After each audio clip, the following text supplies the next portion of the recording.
How do you market yourself when somebody at corporate has to approve practically everything you say? That's the reality for a lot of people in financial services, insurance, mortgages, and other highly regulated industries. And stay with me because at the end, I'm going to give you one question that can completely change how you market yourself when compliance seems to have tied your hands. I've worked with professionals who have this problem.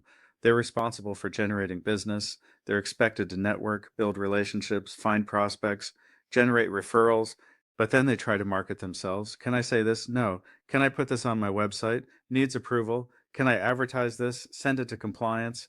Can I post this on social media? Maybe. Can I write an article about this? We'll get back to you. After a while, I can understand why some people just give up. They conclude, my company won't let me market myself. But I think they're asking the wrong question because there are really two things you can market. You can market the product, or you can market the person people want to do business with, and those aren't the same thing. Let's say you're a mortgage professional.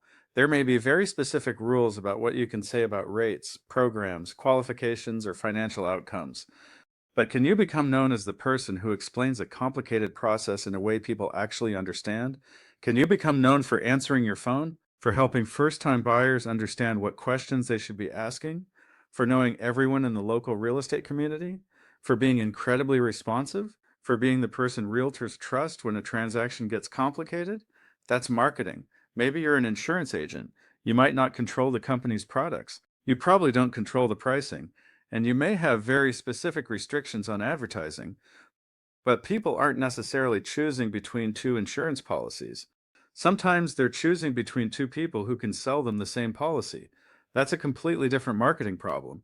The same thing happens with financial advisors, loan officers, real estate agents working under large brokerages, franchise owners, even professionals in healthcare and legal services. When the organization controls the product message, your opportunity may be to build the reputation surrounding the person delivering it. And here's where I think a lot of professionals miss an enormous opportunity. They wait for corporate marketing to differentiate them. Corporate marketing usually isn't designed to do that. Corporate has to protect the brand, maintain consistency, follow regulations, and support hundreds or thousands of people who may offer essentially the same thing. Your job is different. Your job is to give someone a reason to choose you.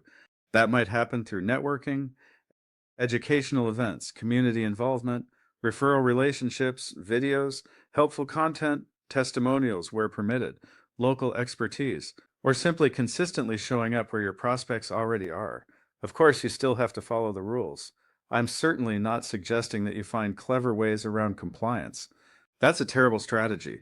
I'm suggesting that instead of constantly pushing against the fence, look at all the territory that's still available inside it.